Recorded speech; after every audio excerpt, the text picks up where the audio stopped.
దశమ స్థానంలో సంచరిస్తున్నటువంటి చంద్రుని యొక్క ప్రభావం వలన మీరు నిన్నటి దాకా ఉన్నటువంటి బాధల నుంచి, ఇబ్బందుల నుంచి బయటపడే అవకాశాలు చాలా అధికంగా ఉన్నాయి అని చెప్పచ్చు.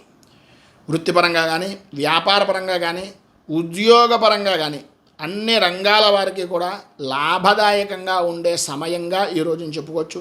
విద్యార్థులు చదువు విషయం నిమిత్తంగా అనుకూలతలు ఏర్పడడం, ప్రతి వ్యవహారంలోనూ కూడా లాభదాయకంగాను విజయదాయకంగాను గడపడం జరుగుతుంది. అలాగే వృత్తి, ఉద్యోగ, వ్యాపారపరమైనటువంటి వ్యవహారాల్లో అనుకూలతలు, గతంలో ఉన్నటువంటి సమస్యలు దూరం అవ్వడం, ఆరోగ్యం కుదుటపడడం, ఆర్థిక లావాదేవీలు అనేటటువంటివి అనుకూలించడం, కోపం తగ్గించుకొని మాట మాట్లాడటం వలన వృత్తిపరంగాను కోర్టుపరమైనటువంటి విషయం నిమిత్తంగాను పరిస్థితులు మీకు అనుకూలంగా మారడం, సంఘంలో గౌరవ మర్యాదలు పెరగడం లాంటి విశేషమైనటువంటి శుభ ఫలితాలు అనేటటువంటివి కలుగుతాయి.